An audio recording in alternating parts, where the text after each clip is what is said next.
Good morning, good afternoon, good evening, and welcome to 1% Better, where we take a look at hidden stories in sport. I'm Xylon, and I'm joined by Dr. David Lipman. Every red blood cell in your body is completely dead within about 4 months. So, why does an iron deficient runner feel the effects of low iron long before the hemoglobin even drops? Yeah, because you got low iron. So you're starting to see the effects of that, right? So your body has feedback mechanisms so that you don't end up anemic, because anemia is a problem. I don't know how many people would be tuned in enough to actually feel that, but yeah, that'd be my answer to the question. I don't actually know the answer to it.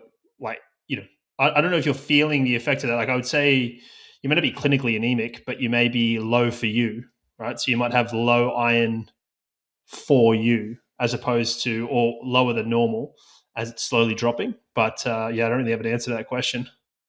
The answer I have here, it says it's because iron doesn't just build hemoglobin, it's stored as ferritin and used directly inside the muscle cell for oxidative enzymes. Ferritin depletes first, hemoglobin drops last, so a runner can be running on fumes at the cellular level, struggling through quality sessions, recovering slower, feeling flat for weeks or months before a standard hemoglobin test would even flag them as anemic. Yes? No? Ish. It's a little bit of probably truth with a little bit of like mayonnaise from the AI. Some of that is true. Ferritin's an interesting thing, and it's a little bit technical and can be a little bit hard to understand. But ferritin is the storage form of iron, that is correct. But ferritin is also what they call an acute phase reactant. So whenever you have inflammation in the body, you'll actually see a rise in ferritin because the body stores it, sequesters the iron to prevent, at least what I was told, or the theory was that it prevents the infective organisms, so the bacteria, having access to iron to use for itself.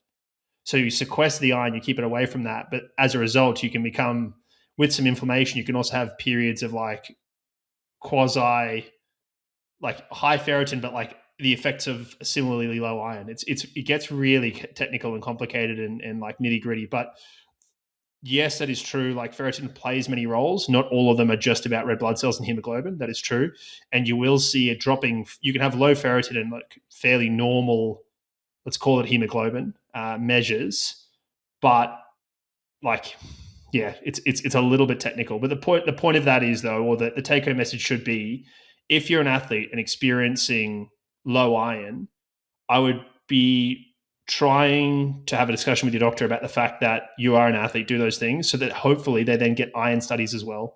Because if you just said, "Oh, I've got fatigue, can you check my hemoglobin?" They will, but if they don't do an iron studies test as well, then you may not get all these metrics like hemoglobin, like iron levels, like those sort of things. And that's really important to understand the clinical picture beyond just do you have anemia or not. And similarly, and this is, I know it's mandated in like sort of world tour cycling teams, or most of them, you need regular blood testing to understand what normal is for you, because the ranges we have are normal for a population of samples people, but that may not be that relevant to you. This is kind of like the athlete biological passport we were talking about last week.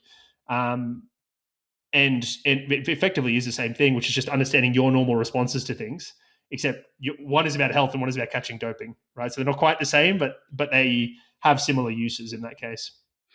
When you're saying you were told, are you talking about at medical school? Because you're making it sound like someone told you at a dinner what iron is doing.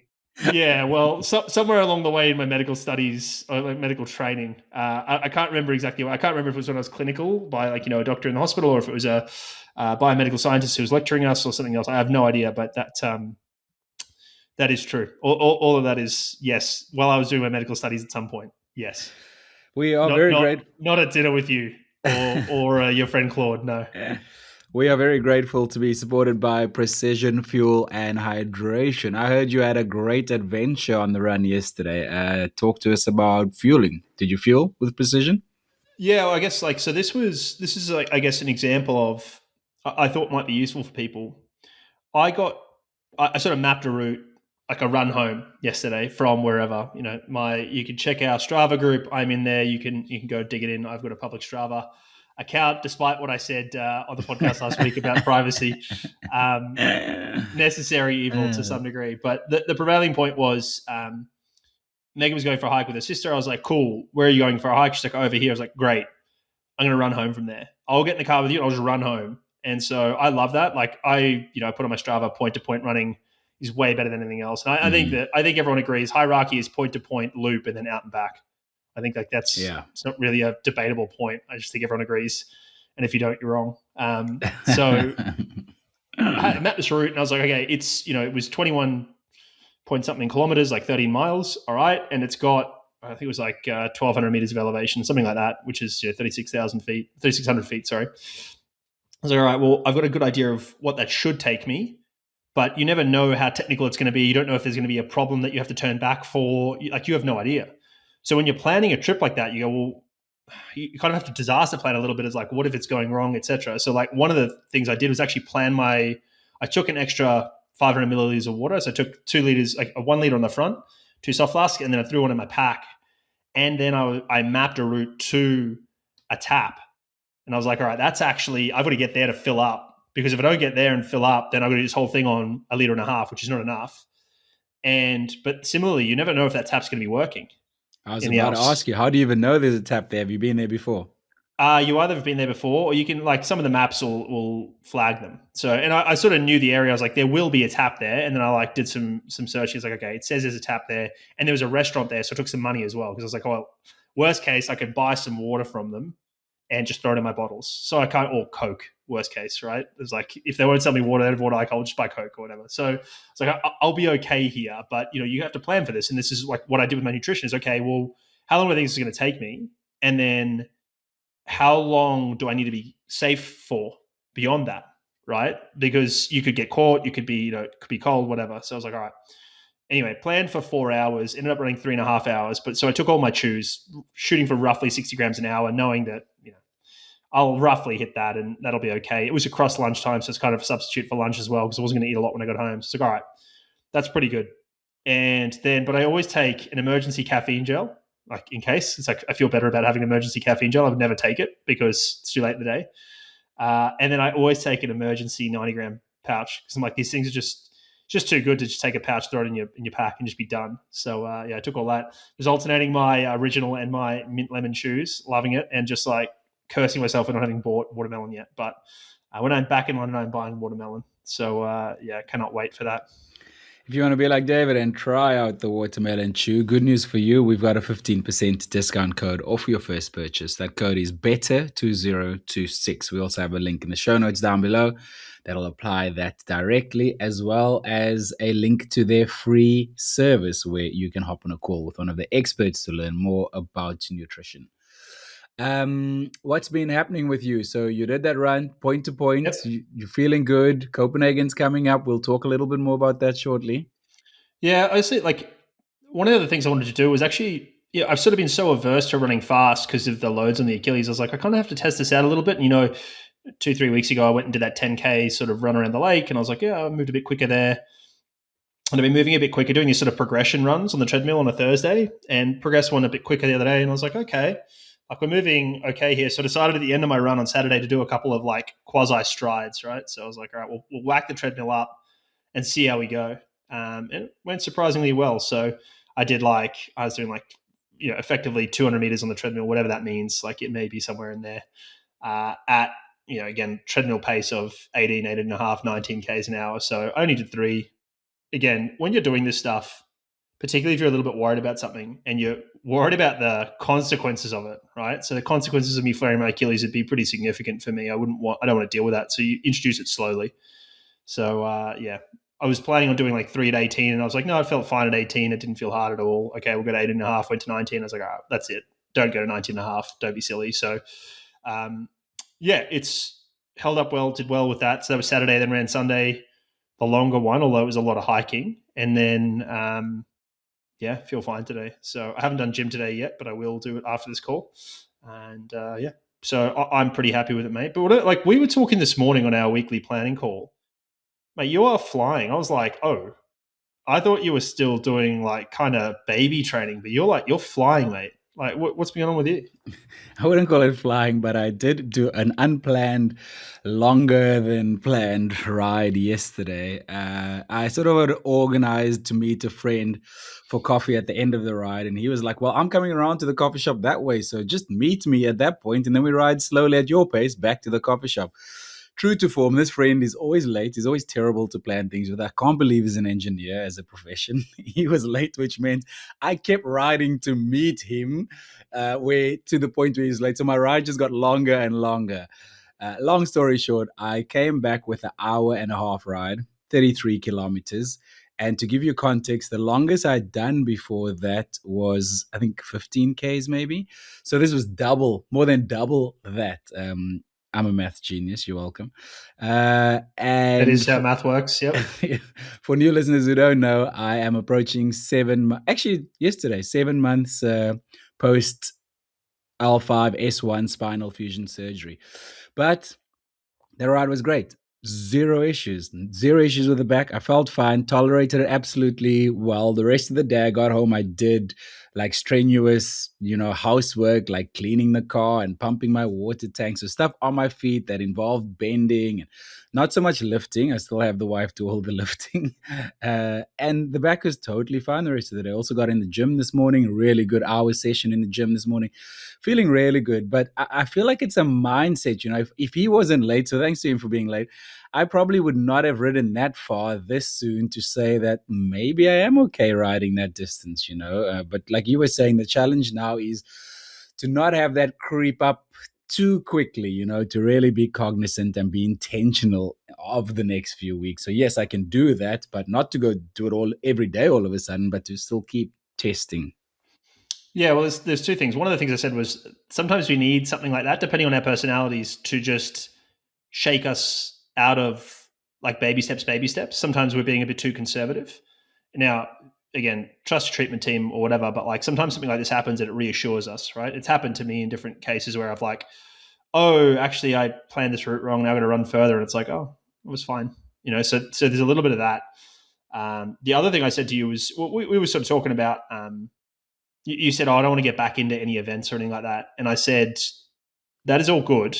And I agree. And I have I'm not going to push you into events or anything like that. But what I did say was just be careful to not, because so many of your friend group and so much of your socialization is around Ironman and similar ultramarathon running, is like be intentional with how you decide to catch up with those people and what you decide to do. Because in the lack of goal, like end goal of like, I'm not going to, because you don't have a goal of whatever it is, be that Ironman or Comrades or whatever it is, because you don't have that, you will just say yes to stuff, and you could mindlessly like allow your behavior to creep back towards what it was, which is like Ironman training. And again, that is not a problem to do that training. What I was getting at is like, be careful with habit creep, which is kind of like where things just creep back to the way they were, or they creep from wherever it is. And we all, like most listeners are endurance athletes, most of them would understand this is like, you start out running 3 days a week, then all of a sudden it's 7 days a week and twice a day. And like, all of a sudden you look back, you're like, how did that happen? And it's like, it's just habit creep of like, yeah, a little bit more, a little bit more, a little bit more. And then all of a sudden you look back and you're like, geez, I'm doing a lot of this. So that is to say, like, you don't have to have a goal, but be intentional with whatever you decide to do. So that it's created, not it's created. It's not a mindless slip. Yeah, and with the surgery I've undergone, the one thing I will have to prioritize is strength training. So much so, even just like muscle activation before I go riding. And I had a friend who had a discectomy last year, and he did really well in his rehab and strength training, and he felt the benefits of that. But once he was back up and running, and then running Comrades Marathon again and Two Oceans, he stopped doing that. And he admitted to me that he's sad that he stopped doing it and doesn't have the discipline to keep doing it because he saw the benefits from it. And that's something I'm going to have to fight to really be disciplined about doing the prioritizing what's important for me. Well, this is kind of what I said a couple of weeks ago, which is understanding, the meme of like the wall sits in the toilet came out like from Spencer. So shout out to him and thanks to that. But our chief meme officer, thanks, Spencer Louderbeck. Yeah, it's kind of generally we do the rehab we need to do until we can get back to the thing that we actually want to do. And then we forget about the rehab and how we got there, when really it should be a slow off ramp of that rehab to see what our minimum effective dose is. Because like listen, if you enjoy it, do a ton of it. I couldn't be more of an advocate for strength training and all that sort of stuff. But I'm also live in the real world, and I'm not going to just tell you to be, be a big boy and do whatever, or be an adult and do whatever. But understanding what's required for maintenance and what you need to do when there's a flare, like those two things, and understanding what that dose is a super helpful thing. Because then if you do get a little bit lazy, like your friend did, or you do get a little bit distracted, like your friend did, and you get a flare up, then you know exactly what you need to do. Or you get to a point where you're like, hey, this is just what I need to do. Like, I know that if I'm not going to the gym twice a week and doing a fair bit of pulling exercises, I will get a sore shoulder. That is the story. That has been the story. Isn't like I injured that shoulder when I was 13 playing rugby. It is good as gold, not a problem at all until I skip some gym. And then it becomes a problem after a period of time. So like, it's just really simple for me. I've probably got somewhere between 2 and 4 weeks where I can skip gym, and then all of a sudden the shoulder just starts to ache. So that's what I have to do now. Like, and that's just the price of entry for me to not have a sore shoulder. Yeah, the site of the operation for me is the same. Sometimes it's a little sensitive. The moment I'm on the mat doing my 30, 40 minutes, after that, it's totally gone. And I feel everything's activated. All the muscles that should be working is working. This morning, after I had our planning call with you, I got a notification on my phone because I'd just been to the gym before that. For regular listeners, you will know we are supported by Stryd running power meters. On this podcast, and I was wearing my pods this morning at the gym, and it said your critical power has changed from 101 watts to 103 watts. Things are going in the right direction, man. They're looking up. Baby steps. It's like 2%, man. Exactly. It's not bad. It's not bad.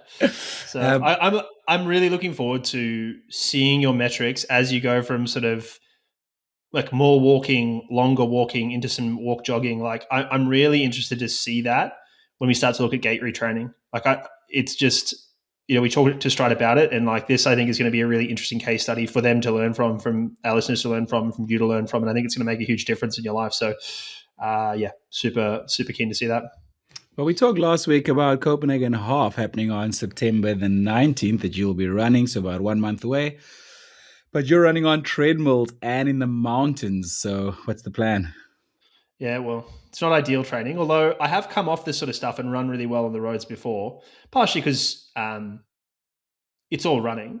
And I've done so much running on the roads before that like it's not like you forget or your efficiency doesn't change that much. But it certainly is an ideal prep. Like a half marathon with all that elevation over 3.5 hours isn't exactly what helpful for Copenhagen. And the concern, I guess, would be that I haven't done a lot of, in the last 2 months, I haven't done a lot of prolonged, let's call it north of 12 kilometers, right? So 12 kilometers is like 11 miles, 11 and a bit miles. 7 and a bit miles, not 11 and a bit miles, six and a bit miles, 7 and a bit. Anyway, doesn't matter. I love watching your brain malfunction live. This is going to get clipped up. This is painful. Spencer, there's your meme. Yeah. 7 and a bit miles. Anyway, the point being, don't do public math, kids.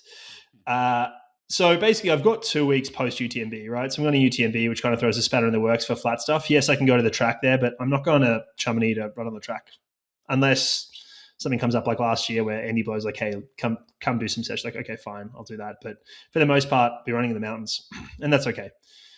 So it's 2 weeks post UTMB, and the real thing I need to get my head around is understanding these shoes. So I did that 10K session and the treadmill stuff here. So I've got a good handle on probably what I can run. I'm going to spend a bit of time on the treadmill when I'm back from UTMB doing testing sessions. I chatted to the guys at Stryd, so shout out to KO for his help on this, for some thoughts. And I'm going to get some thoughts from previous guest Michael Nitschke as well, who gave me some thoughts already. But basically, I'm going to test a normal shoe, like the shoe I've been running here with, versus a super shoe with and without heel raisers. So my initial thought was just go heel raisers versus no heel raisers in the super shoes to try and understand if there's any difference, to see if there's any pain, etc. What I'm probably going to do, and maybe I can do this up here because I have the heel raisers with me, is to do normal shoe and normal shoe heel raise up here as a preemptive strike for that. The reason then being able to understand each variable slightly differently or each scenario, like what does the heel raise do, in that shoe, what's the difference, etc. I guess the key being here, looking for changes in gait parameters. So I'd be looking for impact loading rate. So how fast are you taking the load on? Ground contact time. So how long are you on the ground? And that may change, probably not massively, but it may change a little bit because the shoe is going to have the biggest, the shoe and the speed are going to impact your these metrics the most, but the heel raise might. And then leg spring stiffness. So how much is your leg acting like a spring? So you'd anticipate, again, small heel raise, only 3 millimeters. So it's not going to be huge changes, but I'm interested there to see what those do, to see if, and then I need to probably do a little bit of a longer run in the desired condition or in the planned condition to see how the Achilles tolerates that, to make sure I'm okay to then go to Copenhagen. Worst case scenario, we decide to jog Copenhagen, probably in the shoe I've been running in up here, and call it a day and just leave it at that. But best case scenario, in a super shoe of some sort. And again, I may even decide to test between different super shoes. I'm getting crazy at the moment, but test between them and best case scenario running those and maybe give it a bit of a squirt and see how I can go. And I had a thought the other day. The feeling I got when I finished Lisbon around 76 minutes, like I was just I was in a lot of pain with my Achilles, but also just like being on the red line for so long when you're quite fit is actually quite uncomfortable. In contrast to when around Berlin, I don't know if you remember this, it was during the podcast, it was quite a while back, it would have been, I don't know when it was, but I'd come off 2 months of no running because I had some lesions cut off my skin and wasn't allowed to run, and just cooked my pacing. It was just like, I had a fun day, but it was really tough. I ran I think 135 or something, but it was a completely different feeling. Like it's a completely different exhaustion or fatigue. And so I was kind of, that feeling of like, I've really emptied myself, but not, it hurt a lot. I was just like, I really emptied myself is kind of different. And I'm kind of looking forward to that. I really emptied myself regardless. And I think, when you're running closer to 90 minutes, you get closer to that. When it's 76, it's probably a little bit more like, that was really redlining. It was really painful. It was really tough. So, look, Stryd's predicting me at 90 minutes plus minus 1 minute 49 at the moment. So, again, that's been in, conventional shoes. I would suggest that I've probably got, let's say, low end of that or a little bit quicker if I just did the same thing in super shoes. Right. Again, but I haven't done true maximal efforts at that sort of half marathon or even 10Ks. So, let's see. Optimistically, I'd love to believe I can run 125, but let's see. We don't know. Who knows? Okay, man.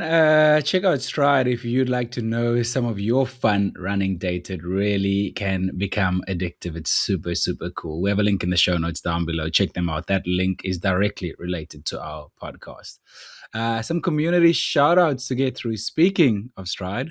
Yeah, Angus, one of the key guys from Stryd. He won the Boulder Res half in 81 minutes. So I like, obviously Boulder's at altitude, and I don't know a lot about this course, but knowing Angus, he's quite quick. So he either jogged that or it was a really tough race with some serious, at altitude, although he lives up there, so I'm not too sure. And then the second shout out was to Brett Goldfinch, who won the Granite Island 10K in 40 minutes and 28 seconds. That was on a bit of rough terrain as well. There was a bit of all sorts of terrain there. So congratulations to Brett there.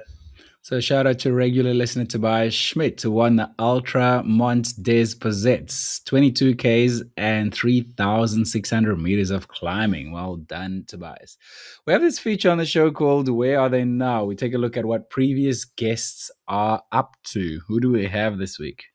Yeah, we got a couple. So Jimmy Whelan, so he ran a 5K at the Sport Shoes Podium 5K in Manchester. So he's been doing some training with Phil Sessman, another previous guest. So they've got the same coach. They've been doing some training together, which is exciting for both of them. But so Jimmy went in. I'm pretty sure he didn't taper down for this. I think he went in heavy and ran 13:50 for 5K. Got second in that race, and that's only 3 seconds off his PB. So that's boding well for. I think he's doing I think we said these Antrim Coast half upcoming. It might be this weekend.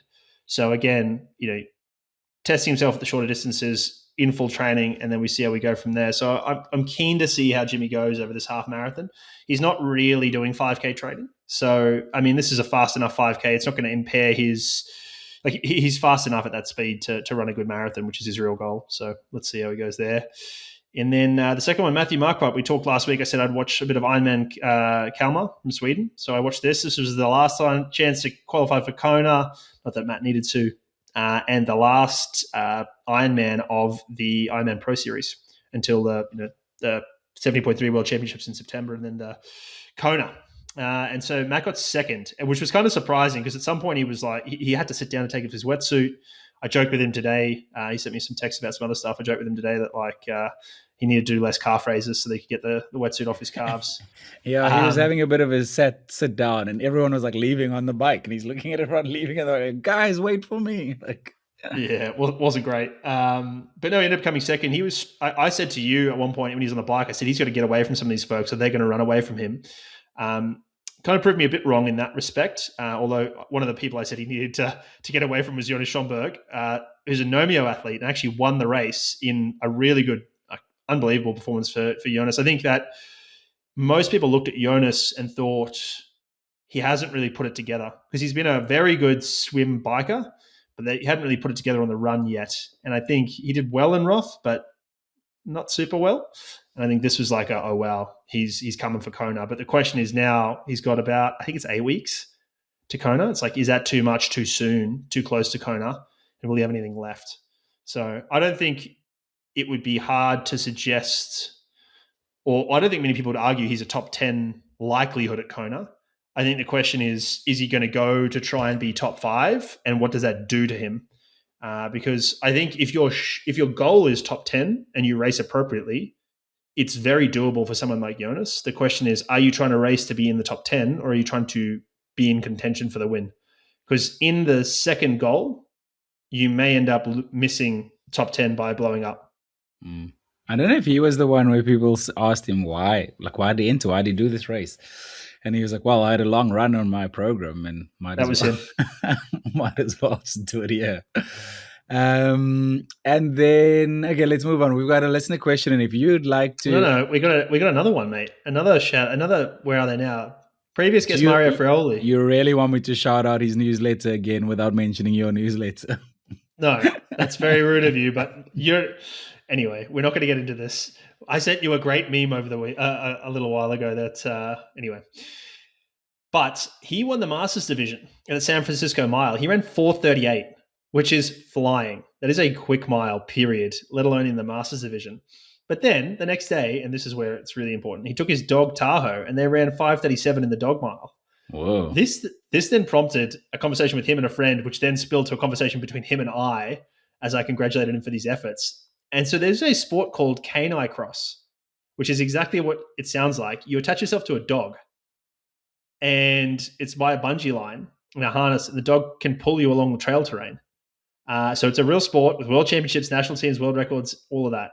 Ben Robertson has a 5K PB of 14:59, which is quick. That is a really good amateur sub-elite. His 5K best with his dog Zuma is 11:56. I can believe that. Yeah. Which is fun. Jolene, who's got a mention on this podcast before, Bayer used to train with, she's got a point in. When I used to go run with her, she sometimes used to bring the dog, and we used to fight over who gets to run with the dog. You put that leash around you, and all of a sudden a 5-minute K goes to 4-minute K very easily, effortlessly. And now we know why your back is the way it is. This Robinson is a multiple world champion, and Zuma is a Greystar, a purpose-bred cross dog for sports. Previous best 5K in this Canicross was 12:24, set by Robinson and his older dog Blake in 2017. And Blake is the granddad of Zuma, so I think this is just I'm enamored with this. So I have a friend who's also got a 5K, a parkrun assisted PB, and he can't get close to it thanks to his Vizsla Barkley pulling him along. So it's cool. So good. On last week's episode, we mentioned Claire Petzl sending us a question and saying we would get to it. You see, we are no liars on this podcast. Her question says, I'd love you guys to chat a bit about dystonia, which is what Cara Goucher has. It sounds so difficult, a mix of psychological condition, but also impacts her physically.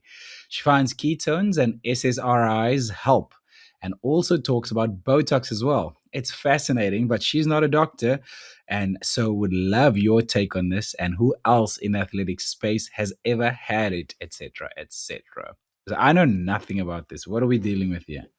Yeah, well, so the first thing I'd say is Cara is absolutely not a doctor, but she is an expert in her own condition. which is to say her experience, she's an expert in her own experience, right? So this is something that good doctors tell you a lot, which is like, just because you understand a lot about medicine doesn't mean you understand a lot about the individual sitting in front of you.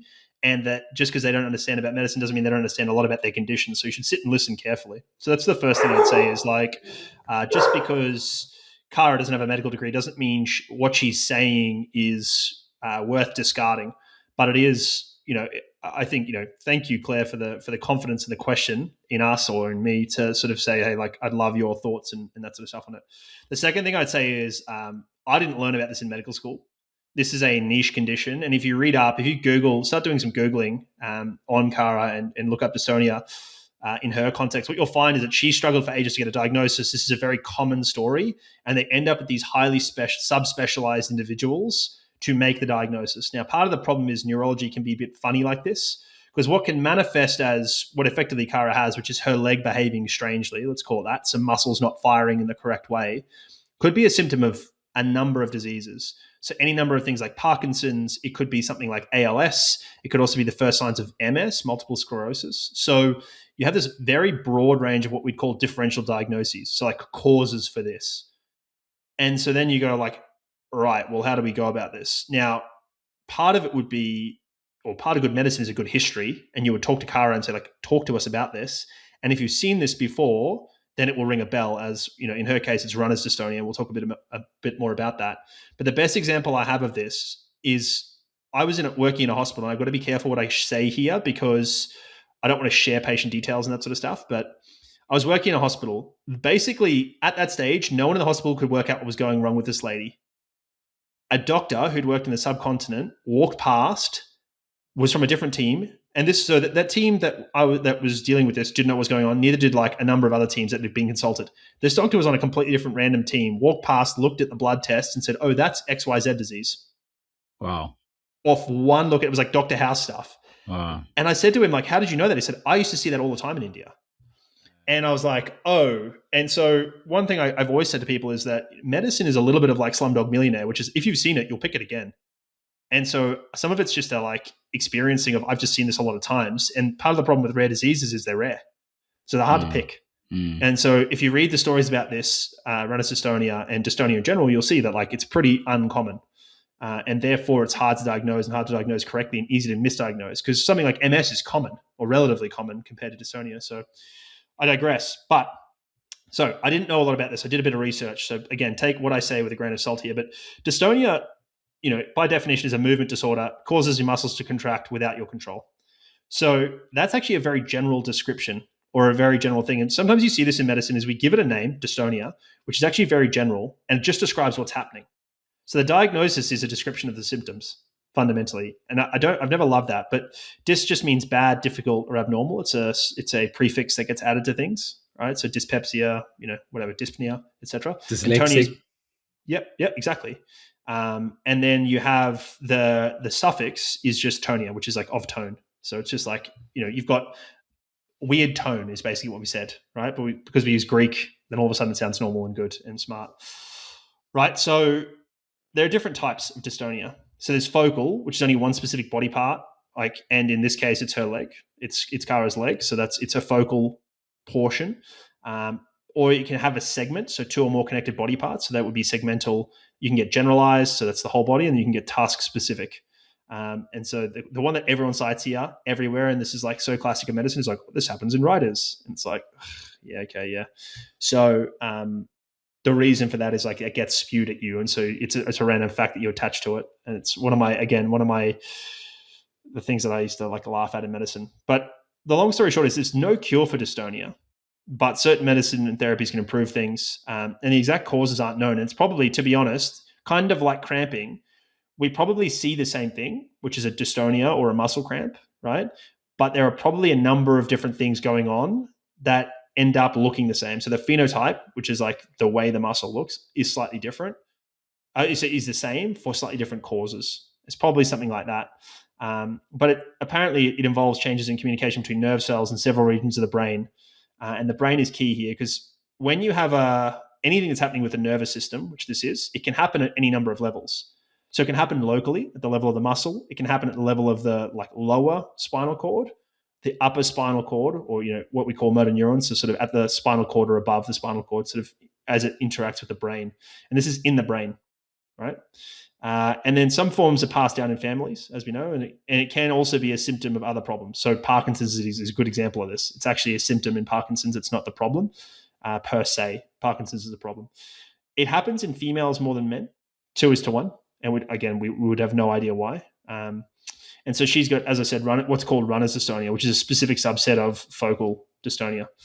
So she's I read that she was using benztropine, which is a Parkinson's medication, which treats muscle spasms, which would, again, make some sense. In terms of the SSRIs, I didn't find anything. I haven't listened to any of Kara's podcasts. What are SSRIs? Selective serotonin reuptake inhibitors. So these would classically be known as like antidepressants, although they're used more widely than that. So these, she may be using them. I'm going to take Claire's word for it. I don't know. I haven't listened to a lot of her stuff. I think I heard her talk about this on Rich Roll, but that was a long time ago, and I haven't heard her talk since.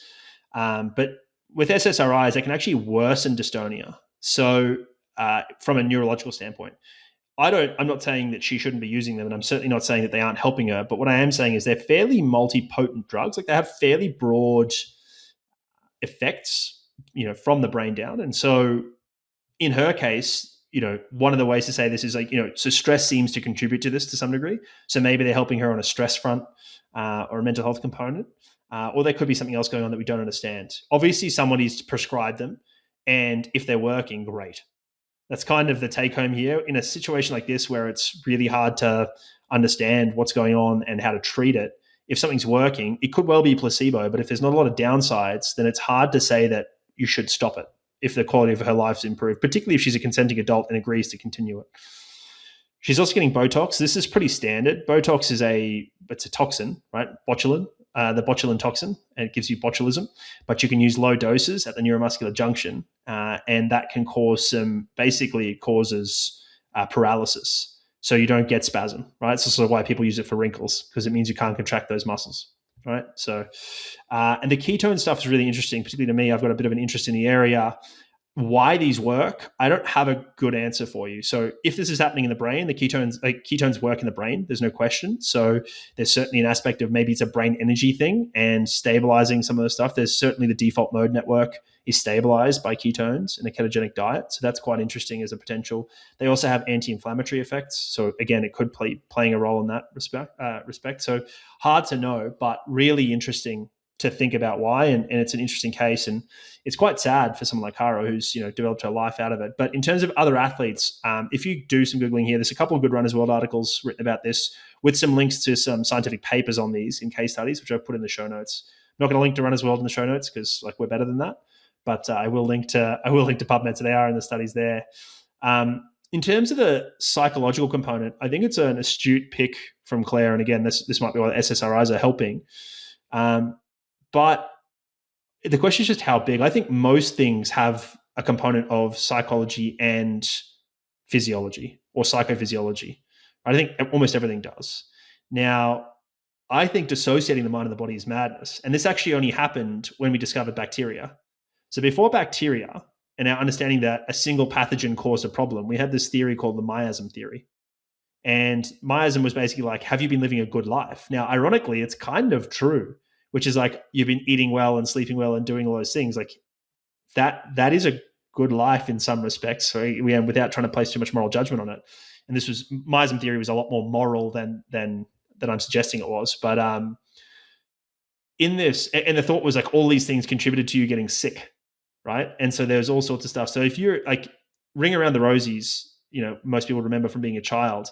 If you look into the history of that, it was about the Black Plague and sniffing posies in your pocket and then a tissue will fall down, which is basically saying you get the plague and die, right? So the point being, this was all thought to be miasm theory, and you sniff posies to help with it. All of this is to say, before we learned that bacteria caused diseases and that we got this paradigm of like single cause, single answer with antibiotics, we used to treat things a little bit more mind, body together. Now we tend to separate them and say, well, it's not the same, it's all in your head, when I don't think we can separate the two. Like they're inextricably linked in so many ways. So I think it's madness to do that. Interesting. Oh, thank you, Claire, for sending in that question. That's a topic I had no idea about. Thanks for sharing that, David. If you'd like us to discuss anything on this podcast, you can DM us on Instagram, 1% Better Pod. You can leave a question if you're listening on Spotify in the comments below, or we have an email address in the show notes down below. Talking about Spotify, every episode we put up a poll. What is the results of our latest poll? Well, this was about my run around the lake and the real life kudos I was getting, and I said, what's one real life kudos worth? Is it 1 to 10 Strava kudos, 10 to 50, 50 to 100, 100 to 1,000, or more than 1,000 Strava kudos? And we had 40% of people say it's 10 to 50, which is probably, and then Probably 40% right. of people said it's 50 to 100. I think it's somewhere between basically 1 to 2 magnitudes, which is like somewhere between 10 and 100. I think that's the answer. 20% of people said it was more than 1,000, which is, I mean, fair. Also, that you could well do, depends on who it is. And then Matt Hawkins apparently can't follow instructions or doesn't understand the greater than symbols, but he said it was worth 20 to 1. So that was a comment that we got. Rather than voting on the poll, he put a comment in because I don't know, he wants to be different or whatever. So yeah, who knows? We are supported by Nomeo. They had a huge weekend at the European Championships. What were their athletes up to? Breaking records. Winning championships, breaking records is the answer. So I had Andreas Elmgren. I said this at the beginning of the championships that I was interested to see how he went. He went well. We'll talk a bit more about his race later, but he ran 27:23 for a championship record, and he won by 19 seconds. So this is previous to his in the 10,000 meters. This is previous to 2 fourth places he got. So we will talk a bit about that in a little while. And the other one was Alisa Vino. So she won the women's marathon. She ran 2:22:26 for a championship record, and was almost 5 minutes clear, 4:55 clear. So she went off the front and just was gone within the first 10 minutes. She was off and was never to be seen again. It was like she was running her own race. It was crazy. So she did really well there. So really cool to see these athletes obviously using Nomeo a lot. It's obviously supporting their training, helping them on their hard days, helping them recover, helping them get ready for race day. If I was And about to then ask you, if I was to give you two sentences to explain to me what Nomeo does, what would that be? Well, it helps you better tolerate stress is one way to think about it. And certainly that's what they would be using, say, in heavy blocks of training. And then it also does a good job of, I guess, I don't want to say buffering lactate because I think it's a bit of a misnomer, but certainly your lactate response is lower when you're using it. So you're producing less lactate, which isn't a bad thing. Remembering lactate is a fuel source. But generally, when you're producing it endogenously, there is a level of stress. So you can do more work without as much stress from it, right? So probably what's then happening is that at a given stress, they're producing better outputs, right? So there are two ways to think about this. I can do a certain pace and have it be less stressful, or I can have a certain stress and it can be quicker, right? And both those things have a role in training. And for a layman, when am I taking it? Am I taking it directly after a hard session, or when am I taking it? Am I taking it before bed? Like, just Yeah, it'll depend a little bit. I think some people are still experimenting with this. The research would support 3 hours prior to your session or your race, you take some. Some of the athletes are taking it the night before a race as well. Right, so take it the night before and then the morning of. I know Jimmy Whelan was talking about that on a podcast recently, and I don't think that's a bad idea either because again, it's going to circulate the ITC, the active compound, isothiocyanates are going to be circulating as a result, and again, they're going to be consumed, right? And the more stress you create, the quicker they'll be consumed. So having it before bed means it'll sort of be circulating around probably for many more hours than if you're training straight afterwards. I would suggest, and we talked about this with Mads Pedersen as well, I would suggest there's probably a role for them, similar to things like ketones, on stressful days in general. So in something like the Tour de France, you're probably using it multiple times. Thinking about somebody like, maybe not Andreas Elmgren, because he didn't have heats, but someone like Mike Foppen, who did the 5K and the 10K, for instance, one of their other athletes, he probably used it post 5K and to sort of help him recover a little bit as well. Because there is some research we talked about a few episodes back on the sort of overreaching type picture, which is effectively what you could do. Now, there's two ways to think about a championships. You could be overreaching or you could be doing less than normal. So it actually could be peaking and less stress. But I would be looking to be optimal and optimized pre whatever world championships. So I'd be using a bit more rather than a bit less in those contexts. Let's have a look at what's come across my desk. First thing is corrections corner. What did you want to correct from last week? So I didn't mention last week that. So we talked about UTMB fields, and two Mm. people I left out were one of them was Vincent Brouillard.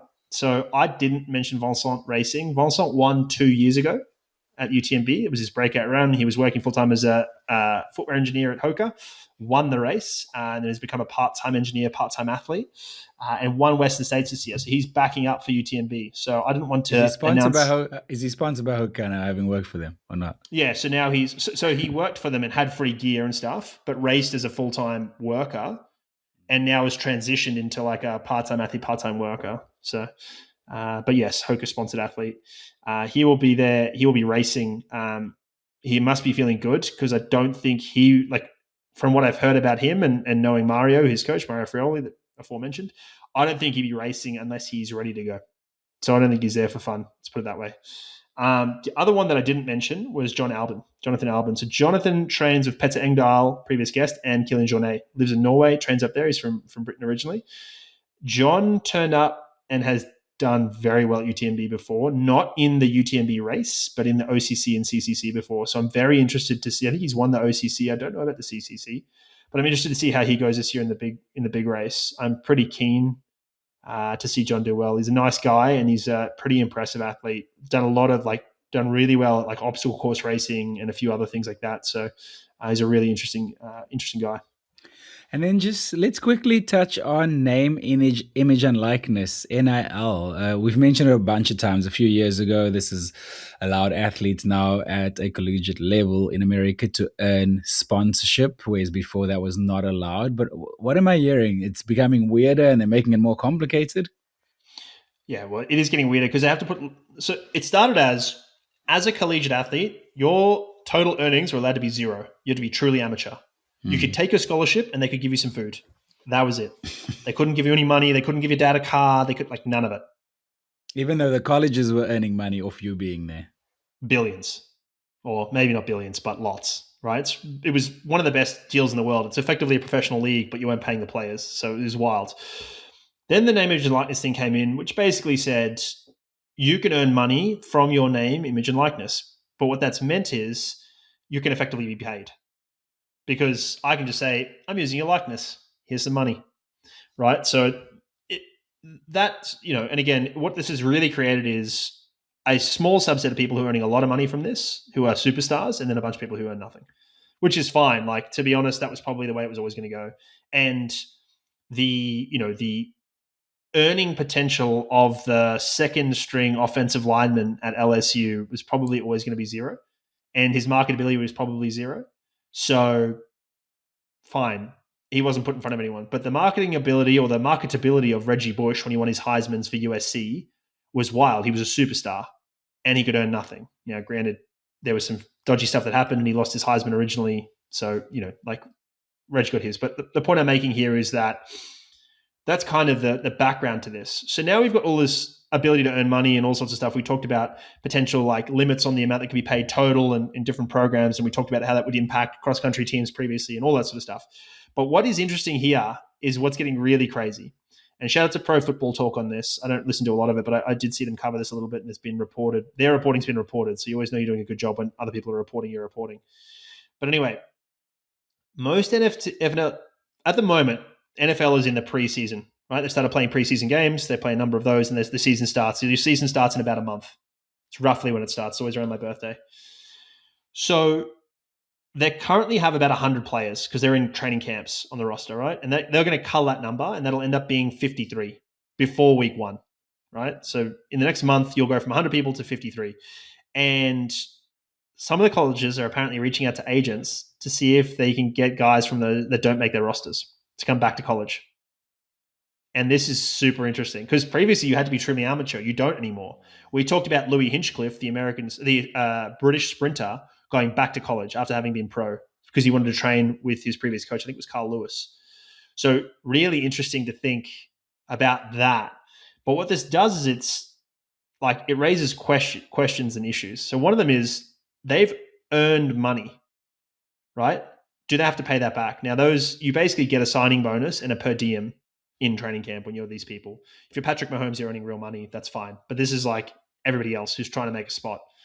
So do they have to pay that back? We don't know. And so let's see what happens there. The other thing is some of them are going to stay on the practice squad. Now, the reason is because you're only one injury away from being activated, right? Some of these people, some of them are very many injuries away, right? And the thing with getting activated is you then accrue a season. And this has implications for all sorts of stuff like insurance. So after you've played a season, you've got 5 years of medical bills covered by the NFL's insurance, right? So you hear these guys who like retire and then they get all the surgery to fix all the stuff up because they're covered by the NFL. And then like at the end of 5 years, it's like, oh, Jesus, this is going away. I need to sort something out.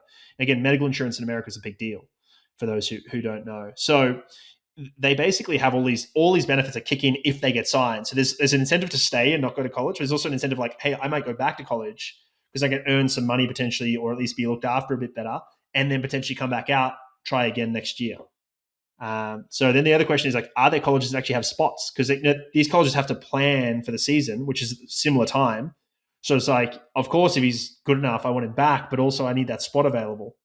So yeah, it's crazy. It's so messy. There needs to be like something done here. Still blows my mind because to me, college is like you should get an education, but obviously there is the league, the ability of the sports team from the college to earn a lot of money in branding and marketing, etc., and also prestige to then, in future times, attract a better level of sportsmen as well. I think you also have to you have to think, or you have to want that to be the case as well. So I know people who very much went to universities. They're like, I got a college scholarship, great. I'm here to learn. I will do the thing and then come out the other end, right? And that's fine. And I think that's the way you and I think about it. That's why you would go to college. But a lot of people, college is just a stepping stone. It's like you're in the academy effectively. It's like it's the equivalent of being in the Blue Bulls academy to then play for the Blue Bulls later. It's like it's the stepping stone you're required to make it to the NFL. So like, what do we? It's effectively a second tier league in some respects, even though it's probably more professional in some ways. So in some people, it's just what they do. Like we talk about all these track and field athletes. It's just a place for them to not have to earn money for a while, not have to have pro contracts for a while, to develop further, go to the Olympics, do whatever, to then be able to come out and be a bit better. Because you're, say, 4 years of eligibility to then, or 5 years of eligibility now, as we talked about a few weeks ago, but you've just got 5 years more development. So if you're not going to be, if you're gout, fine, go out, be a professional. You're already, running 19 seconds. But if you're running 20 seconds or 21 seconds, it's like, well, probably not 21. It's got 20 and a bit. You've got a college eligibility, go do that. And so you can develop further because then it'll allow you to be a pro. So it's kind of like I wouldn't say a halfway house, but if you really think you can make it, and these NFL guys will think that, some of them, and they may not think they can make it with a degree in some respects, then fair enough. So they're not all going to be the same, right? Speaking of track and field, has anything caught your eye in the European Championships? I've managed to catch some races, but not as much as I would have liked. There's been a good amount that's available freely on social media, which has been interesting. I think it might be geo-blocked, but it's certainly I have all the highlights on YouTube. Yeah, I've been enjoying watching it on YouTube. Yeah, it's cool that they do that. I think it's really important, particularly in the future. Maybe so. I don't know how much people or listeners or but they've got these different viewing windows, what they call. So the best way to explain this is via the lens of movies, because most of our listeners are probably a similar sort of age to us. But it used to be that you had the movie that came out, and there was a period of time where there was nothing, and then it came to DVD or whatever, and then there was a period of time, and then it came to cable television or TV. Right, so that was called first window, second window, third window. So you have these different windows. Now those windows are all compressed. Basically, sometimes it goes day and date. So first window and second window are together, and there's no more third window. But sometimes it doesn't work that way. Anyway, in track and field, there's obviously a first window. People want to be watching the championships when they happen. But in 5 years, I also want to be able to go back and watch that race. And so I think second window YouTube is a huge opportunity that people should be taking advantage of in these championships, Olympics, etc. But the Olympics particularly are pretty precious about it. But anyway, I digress. So I found the European Championships' use of drones and cameras to be unbelievable. They're doing a great job of really showing different stuff. It's giving really good context for how impressive these athletes are, and it's very engaging, and it's much better. Again, you're trying to find new fans. The rusted on fans like me will be watching no matter what you do, but it's everybody else. It's the secondary viewpoint for the true horizontal viewpoint for the long jump. It's the guy on the single wheel thing that I don't know the name of, going along with the runners around the bend so you can see them in the distance events. And then did you see that javelin footage for the drone? No. Basically, the guy runs up, the girl runs up and throws a javelin, and this drone starts behind them and accelerates slowly, and then as they let go of the javelin, it flies behind the javelin. Oh, wow. So you've got a drone tracking the javelin, which is unbelievable viewing. It's so cool to see. But one of these, and different perspective. It's unbelievable, man. I love it. This is what you need to do. You've got drone technology. It's not that hard to do. I've flown these things. They're pretty easy to fly. But anyway, in the javelin, you see this guy, one of the officials almost get hit by a javelin. I don't know how close it actually is, but it certainly looks close, which is crazy. And I've certainly know people who've gotten very close to being hit by javelins. Like I know somebody who had a javelin go between their legs, etc. So it's pretty crazy. Wow. But they actually apparently they changed some of the javelin dimensions. I was trying to research this and I couldn't quite work it out. But apparently they changed the javelin morphology for this reason. So they shifted the the balance point of it so that it ends up going into the ground more. And so it sticks in better, because it used to be wherever it marked the ground. But then wherever it marked the ground, you had officials trying to get close to where that was. So now it's more likely to stick in, apparently, I think.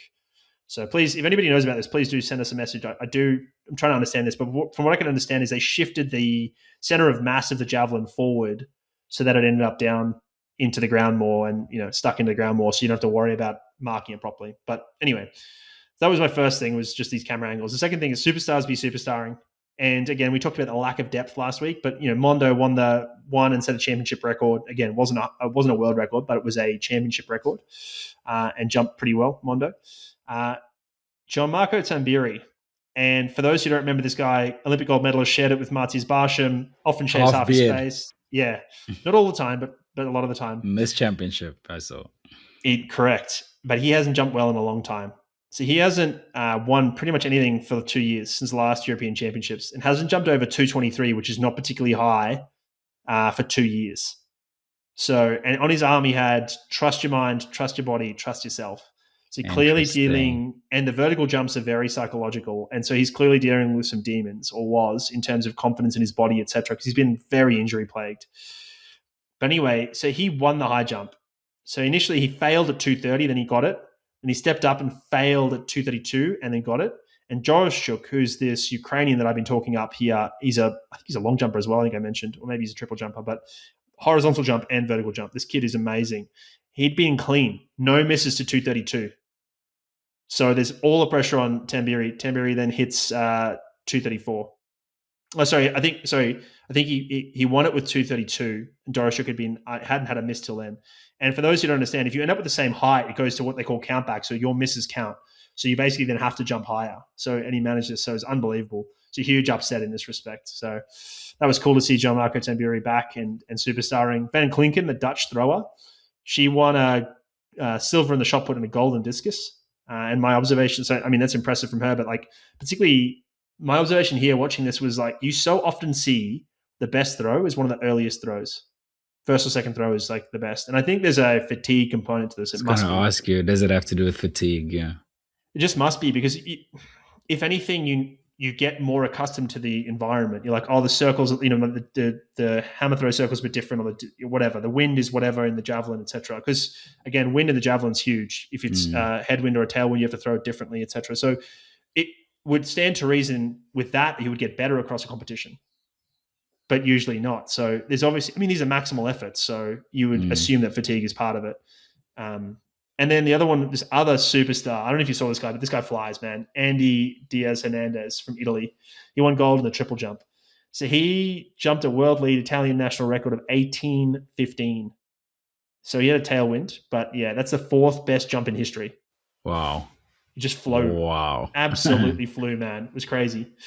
On the 800s, we talked last week. 800s, one of the main events, man. Probably the one that a lot of people were waiting for, because again, depth is the thing. So we were off air. We were on air when the semis were on last week. So I got off and watched those promptly. As we predicted last week, Keely and Femke. So Femke just tracked Keely, just sat behind her. They're in 157. The commentators were saying they need it hard in the final because Femke's never done rounds, and that's going to help Keely. I said last week, and I still disagree, Femke's training is so like aerobically dominant compared to Keely's for her abilities and because of her coach that she should respond better. She should recover quicker. Now, again, she's not as used to it, and it's further running, but her volume I think is higher than Keely. So I'm not convinced that was the case. But anyway, we'll get to the rest of that. Where she fell in her semi. This was a huge controversy. So I can't remember who it was, a French lady was running, and Wera's got a really high back step, basically, or a kickback. And so this French lady's hand knocked Wera's foot, and Wera tripped, and then Wera tripped somebody else by mistake. So those two get put through, which is pretty standard. People were losing their mind about this. That is very standard. If you get tripped for no reason or by mistake, you'll often get put through, which is super reasonable. Especially if you're in the lead, you're in the front. Like always. So the other girl that Wera Tripp got put through as well, she was never a factor. That was her best chance to get into the final, as I understood it. So without being disrespectful, she wasn't going to make the final, and that's like super reasonable. So anyway, I wondered at the time what the impact of her fall was. She sort of fell on a rib cage, and you're always like, well, what's this going to do, etc. So in talking to some people, I said, I would have picked Wera, but for the fall. Now I'm not so sure. So that was my thought. I just sort of thought to myself before the final, it's really hard to understand what Femke's potential is because she always looks like she's doing it so easy. She never looks like she's straining. So you're is she going hard and never looks like she is, or is she not going so hard?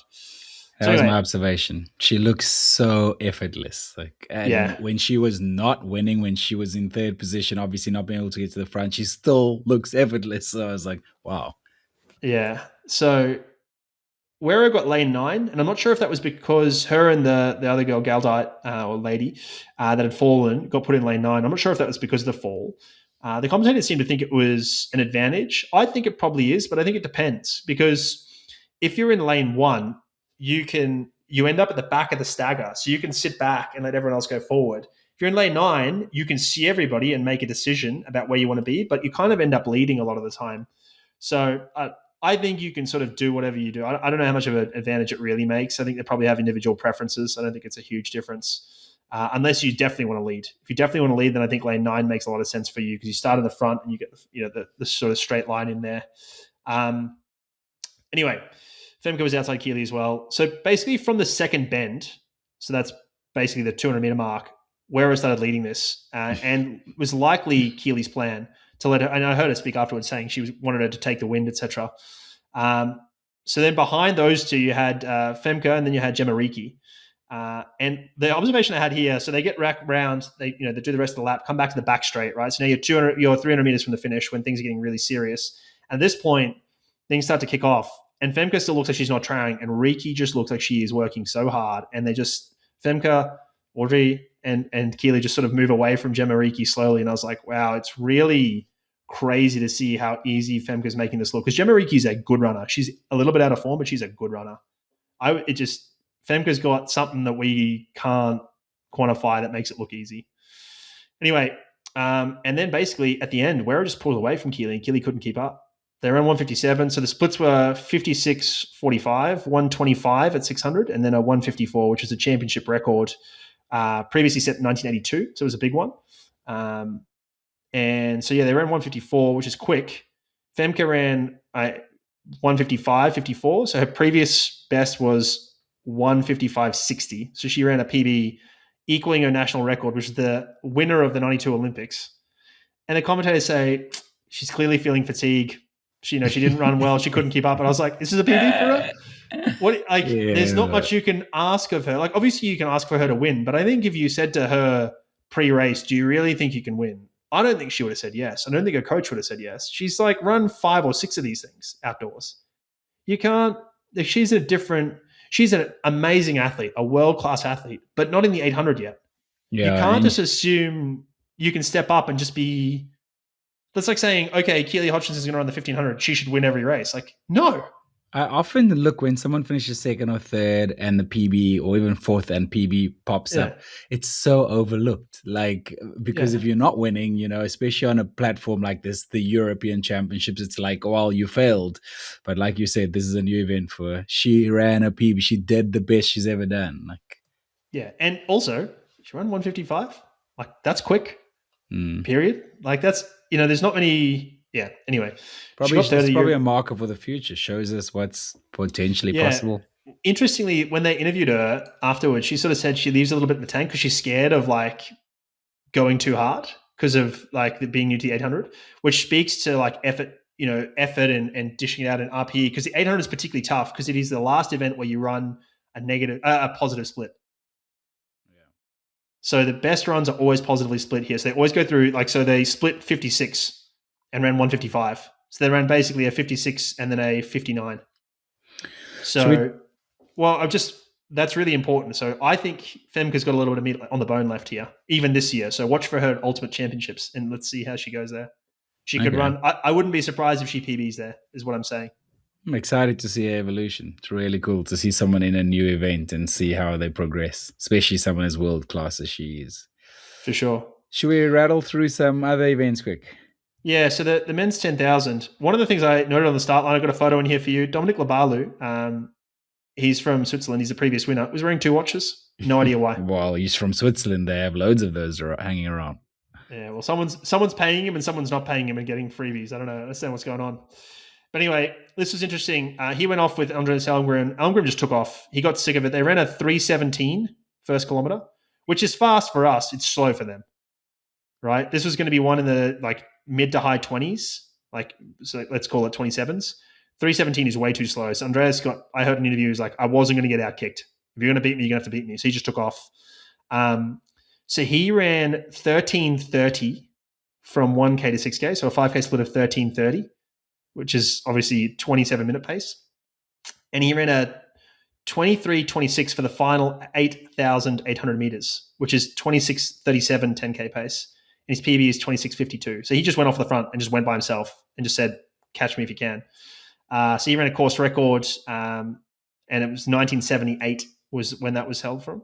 But it was really weird because the European Championships and the depth and there's no heats, they were just catching packs. And it was really weird. So at one point, he caught everybody except Labalu, Yemen Crippa, and Jimmy Gressier. And they all jumped on the back of him. And they could hang on a little bit. So it was really weird. It's like, just so you're clear, there's actually people who are coming around. It was really weird. But Yemen Crippa and Jimmy Gressier ended up looking around each other in a real cycling thing. And then all of a sudden, Gressier just took off and just spanked him. And it was a bit disappointing because they probably could have caught Dominic Labalu if they hadn't done that, but they didn't. So, that was, it was pretty disappointing, but, so be it.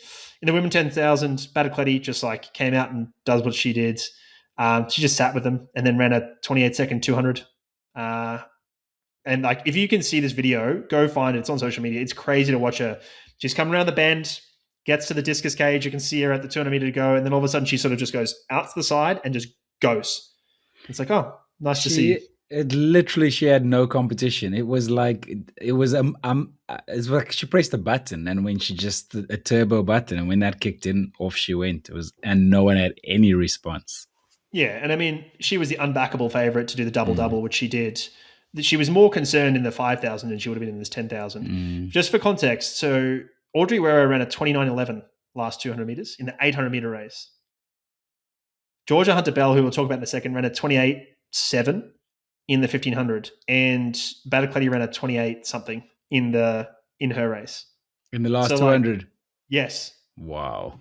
So she's running in a 10,000 meter. Yeah, she's running 800 meter or 1,500 meter basically pace. Now, they came off a lot harder running, but the point I'm making is that turn of speed she has is 1,500 meter speed, and she is competitive in 1,500 meters on the world stage. So, it's chalk and cheese here. She's in a different class, period, full stop. She's an Olympic medalist. It was crazy. In the 1,500 meters, if you have not watched this men's race, go watch this men's race. It is crazy. Even if you know the results, it is unbelievable. The Brits went a little bit early, and then Nielsen, as we talked about from the Netherlands, he just looked like he was super, super calm, sat through, found a way through as they do, and he ran 3:35. So 3 random medalists. You would never have picked this. The commentators were stunned. It was crazy. Just go watch, even if you know Nielsen's going to win, and you watch it, you're like, how does he win from there? And all of a sudden, he just pulls out. It's awesome. So go watch that. Georgia Hunter-Bell in the 1,500, she just did what she did. She's out on the front. Go watch her because she's tactically perfect. Anytime somebody does something, she follows it, she covers it, and then she goes, 14:40. from 200 meters to 100 meters, and then 14.7. So she went 14.0 and then 14.7 to finish it. So she's now won indoors, World Indoors, Commonwealth Games medal, and European medal. She's got one more for the Ultimate this Championships. Year. Wow. Yeah. She's killing it. We talked last week about relays. In the 4x1, I wanted to just highlight, because we talked about last week, the role of 200-meter runners and being able to run a bit more. Amy Hunt won the gold in the 100 and 200, and she ran, I think, third or second. So she ran one of the long legs. And Dina Asher-Smith was interesting because she started. And I was like, she must be a good starter. So they got, because that's one of the other factors that you consider. But yeah, so it was quite interesting to see the two best runners running first two laps rather than second or third there. And again, generally the convention is that you often have your primary 100-meter runner, the glory horse, which would be Amy Hunt, to run the last leg, but she ran second, so that was interesting. Where did they finish? They won it. They spanked them. It was crazy. They like, it was so clear. In the mixed 4x1, which is cool, it's the first time this event has run for a while, goes man, woman in this. The thing here, and I think we talked about it before, is there are different speeds. So women are used to women coming at them, and men are used to men coming at them, but you have a man and woman alternating. So it can be quite hard. So if you watch the changes, they're often in funny spots and can be quite difficult. And there was a few issues. The Dutch, who are very good at relays, actually changed out of their zone as a result of this. So it's a cool event for that reason, amongst others. So yeah, Amy Hunt was running last. That I started to think about, maybe this is a hand preference thing, because in the 4x1s, you don't switch hands, right? So it starts in one of the hands and then gets passed to the opposite hand. So you go, say I'm starting the race, I go my right hand, it goes to your left hand. And then from your left hand to the right hand. So Amy might be a right hand preference and say, I want to run with it my right hand or my left hand, and therefore I'm going to run either second or fourth. Why is it being passed that way? Does it have to be passed into that hand? It doesn't have to, but it doesn't make sense, because you passing it like this, it would be really hard to pass it along straight. So you tend to pass it over to the other side because of the way that people reach back. So anyway, the point is you pass to alternating hands. And in the 4x4, they switch hands, but they don't do that in the 4x1. So I'm wondering if it's a hand preference thing. But again, the Britons had, sort of basically the four best 100-meter runners at this. And so they won. They ran 39.9. But puts Amy Hunt to 4 golds, which is a record for the most in a single European Championships. Previously, it was Dutch Fanny Blankers-Koen who did this with 3 golds and a silver in 1950. Dina Asher-Smith ends up with 8 European golds overall, which is all-time, and 11 in total. So that was pretty impressive. In the 4x4, they basically pulled Femke Bol back in, Femke Boers Bol back in, and Lieke Klaver. The Dutch won it. Well, with that lineup, yeah, unbelievable. Well, the Brits, if you watch this, the British final runner actually pushed up onto Femke's shoulder at one point, and then Femke probably doesn't have the turn of speed she used to. But yeah, she held it off pretty smoothly. I'm not sure how hard it was for her, but yeah, she did well there. In the men, Italy over GB, and the Dutch, which meant that Italy won overall. That was a gold medal that clinched the medal tally for them, which was pretty crazy. Quickly about the marathon. It was looped, windy, and ugly, is what I noticed. It was like probably good for people spectating. This is probably, everyone else in major marathons, it's always like not looped. It's always like more beautiful sights, sounds, or whatever. And as a result, it's actually worse for spectators on the course and probably watching on TV. For everybody watching, this was probably better, to be honest, because you can see the impact of the hills. You understood the course a little bit. It's a bit of yo-yoing, but it was really messy. Crosses back over itself, multiple times. I've got a friend this would do his head in. He's an architect, and if you go look at his Strava, he's got one rule: never crosses over. The map never crosses. So it drives his wife nuts when they have to go run, because he literally maps out every single run when no lines ever touch. That's hilarious. I don't know. Yeah, anyway. But they also had a team classification medal. So fastest 3 times, which is quite cool as a bit of a wrinkle. I think that's really cool in the Olympics to try and incentivize people to actually finish and push for each other rather than just the top 3. So I think I'd like to see that be brought to other championships as well. We talked about it already. Vanio, for the Nomio athlete, was off the front from the start. She was a minute 10 clear after 10Ks, which was 2 laps of this course. So they had like a spit of a bit, then they sort of did 5K laps. She was on 2:20 pace, which is around her PB for the first 10K. So she was clear at that point. She was 2 minutes clear at 15.6K, 3 minutes clear at 20K. And then, it's sort of, yeah, she was 4 minutes clear at 30.6Ks. It was crazy. So she was just pacing really well. Ended up, basically with a 5 minute gap, as we said, to win it. The chase pack started to break up at around 25 to 30K. They were yo-yoing on the hills a little bit, where you'd have this person who was feeling good go hard up a hill, drop a bunch of people, they'd sort of work a bit more to come back on down a hill. So you could kind of understand what was happening. But then this Vindix Toth came through the field, pushed off the front and made a break, and that was it. She broke everyone up and ended up getting her second, which was really cool. So she ran a PB on this course, which is crazy because it was pretty hilly. So she was 4:55 back. Abby Donnelly from the UK got third. She was 5:07 back.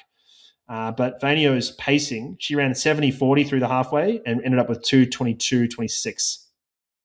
So she smashed the European record, which was great. Or the championships record, rather, not the European record. And her PB is currently 20:20.39 from Sevilla this year. So my guess, I heard her sort of say she may end up in Valencia. I think if she's in Valencia, she runs at least 2:19. Maybe like 2:19 low. She's certainly got that. Like she was at the front her whole day by herself, easy, did it easy. Like she had more in her, I reckon. So yeah. In the men's, you had Richard Ringer, the previous championship. You had the previous champion from 2 years ago. You had Amanal Petros, who got second at the World Championships, dipped in a sprint last year. So it was a really strong German team. Sorry, the British women won that overall, by the way. Really strong German team. And Amanal Petros just ended up breaking us up. They were a big group. And then at just after 25.6K, they'd just done a really slow 5K. And Amanal Petros just took off around a corner. And then it was really smart from him. Go around a corner, take off. And then he dropped, it was a 15:40 5K. And he dropped a 14:26 5K. So he gapped him by 27 seconds and then sort of went through the final. At one point, he was quite far ahead, but he ended up only winning by a couple of seconds. First, it was only 1 minute between him and Richard Ringer in 10th. So it was quite a close group there. So a new championship record for Amanal Petros as well, around 2:09. Israel won by 30 seconds. They had 3 runners in there and they won it. So that was really cool. So cool to see that. Again, the teams matter. It was really cool to see that. I think we spoke last week about Jacob Ingebrigtsen being back to winning ways in these championships, but did you see the drama that unfolded? Him calling out Josh Kerr for not rocking up yet, like the biggest championships. Ish. So it's a little bit of a media baiting him and then media creating a bit of a storm off of it. He was asked about whether he thought it was good for the sport, and he sort of said no. So he said, this is a direct quote. Asked by BBC Sport if he was disappointed not to see Kerr racing in Birmingham, Ingebrigtsen replied, very. I think a lot of people should be, because that is what championships are all about. It's not for us athletes to choose almost where to participate. He continued, we have these championships for a reason, and this is for the best athletes to compete. That is the whole point. So I want to be clear here. He wouldn't have raced against Kerr because Jakob didn't run the 1500, presumably because his Achilles couldn't tolerate it. This is about people racing appropriately. Now, he obviously has a beef with Josh Kerr, and fair enough too, and Kerr has a beef with him, and it's been long standing. Didn't Jakob say before the Paris Olympics that he could beat Kerr blindfolded or something? Correct. And they both got beaten by Cole Hocker. So yes. I think, listen, these rivalries are good for the sport, particularly in the sort of mile, although I don't know how many more miles Jakob will run. Jakob does a good job of racing frequently. He turns up, races frequently, runs fast in big meets like Diamond Leagues and stuff. So, yeah, Josh Kerr doesn't race frequently, never has, don't think he ever will. I can appreciate what Jakob means, but this comes down to like athletes, so sponsors, championships and media making these things a big deal, because that's where these guys get paid from. So you kind of need sponsors to. If you look at the Diamond League, it sort of does this to a degree. It's a bit of a season-long narrative, a bit of like we can watch them week in, week out. It's happened in the Pro Series from Ironman. All of a sudden, they're all turning up to the same races, which is great. Otherwise, they used to pick and choose and go win ones that are easy to get a Kona slot and to win money. But again, the Pro Series has money behind it. That's why. And then in trail running, you have to see this to a degree with Western States and UTMB, and then the qualifying requirements for those. So people will sort of turn up and do that. So in Chianti, famously we saw Ingvild Kaspersen versus Courtney Dauwalter versus Rachel Entrekin, right? Like that's an example of this.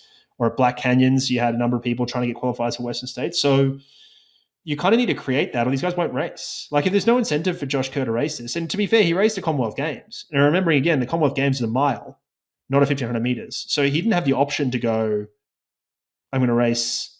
Well, he probably could have. He could have raced something else because the mile world record he did at London Diamond League. So he didn't necessarily need to, but like he might have valued the Commonwealth Games more. And if his sponsors don't care, or they don't say you got to race Euros, like you could argue the Commonwealth Games is bigger than Euros. I disagree with that, particularly for countries that are not called Australia, or which isn't in the Euros. But so kind of depends on if it's stronger or not. So it's kind of a hard one. What's your take on this? It's interesting that you say Ingebrigtsen wouldn't have raced him anyway. What did he run? Did he run the 800? Ran the 5,000. Sorry, I'm having a brain fart. So he would not have. Okay, so you would not have had him in the race anyway, because when I read it, I thought, yeah, that makes sense because the best athletes always want to beat the best athletes. They don't like winning when their biggest challenges aren't there because they really believe in their minds that they're the best. It's interesting that you said that, but I don't know.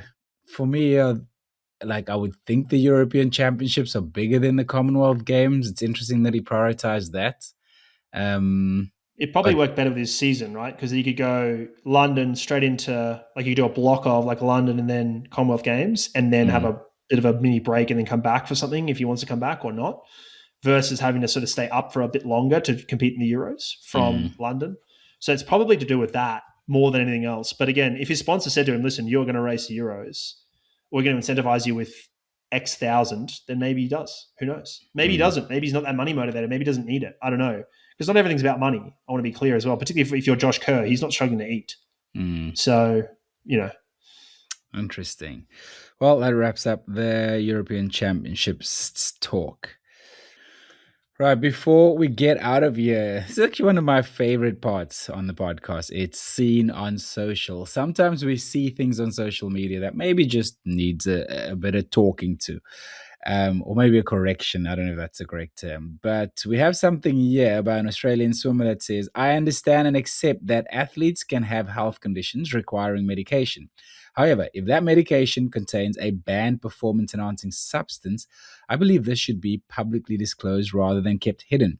Transparency and consistency are essential if people are expected to have confidence in the integrity of the sport. What's your take on this? Yes, this was Kyle Chalmers, who's world record holder. He's won Olympic medals. So, and the Australian swim team are very outspoken about their anti-doping stuff. So I appreciate it. And generally this is a well-supported take. Most people would agree with this. And we've sort of discussed this a little bit before when we talked about the ITA's public test, like the dashboard of TUEs, right? We talked a bit about this. And I think it's admirable as well to try and solve the problem. Which him saying like, hey, have your TUEs, but if they're performance enhancing, they should be public. The problem is you can't have an electively public TUE list. You can't say some people you should do it because it puts pressure on people. And if it's not complete, it's not complete, right? So this is very binary. We either make all TUEs public or we do not. There's no halfway here. It's like pregnancy. You either are or you aren't, right? There's no like half. The problem with making them public is that you're effectively foregoing your rights to privacy, to medical privacy then, as an athlete. Now, enough athletes complain about drug testing and having to tell people where they are at what time and get drug tested and all that stuff and whereabouts and all that. This is going to be a further encroachment on that. So I'm not sure the athletes really want that. Or the people like Kyle might say, I do want that. I'd rather that and be clean. That's because Kyle doesn't have anything he's just going to disclose. The people who are trying to get pregnant or who have serious medical conditions don't want that stuff to be public.